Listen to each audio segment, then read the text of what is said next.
नमस्कार। उपस्थित हूँ एक कजरी के साथ। आशा है आपको पसंद आएगा। पारंपरिक कजरी है।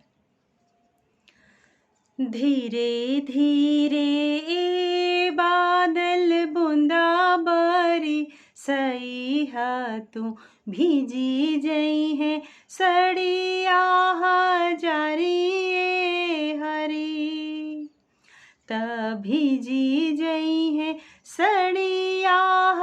जारी ए हरी धीरे धीरे ए बादल बूंदा बारी सही है तू भीजी जई है सड़िया जारी ए हरी बाबा के रहीते त झारी झुरी पहिरीती इत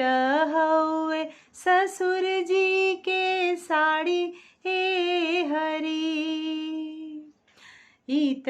हउए ससुर जी के साड़ी ए हरी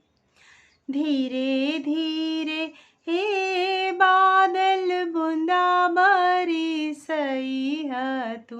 भीजी जई है सड़िया जारी ए हरी भैया के रहीते त झारी झुरी पहिरीती हो इत हउए देवर जी के साड़ी ए हरी इत हउए देवर जी के साड़ी ए हरी धीरे धीरे ए बादर बूंदा बारी सही है तू भीजी जई है सड़िया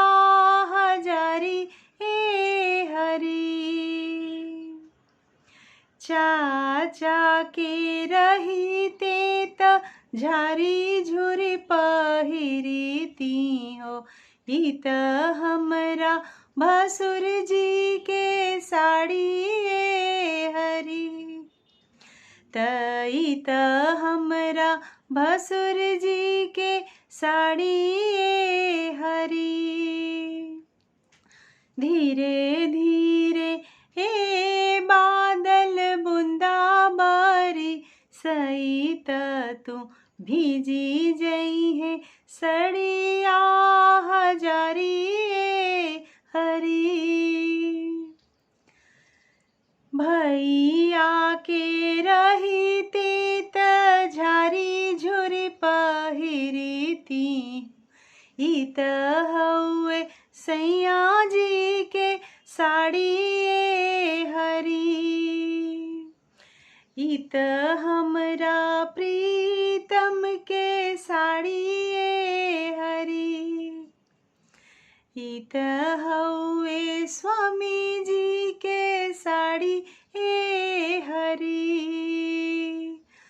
धीरे धीरे हे बादल बूंदा बारी सही है तू भीजी जई है सड़िया जारी ए हरी। धन्यवाद।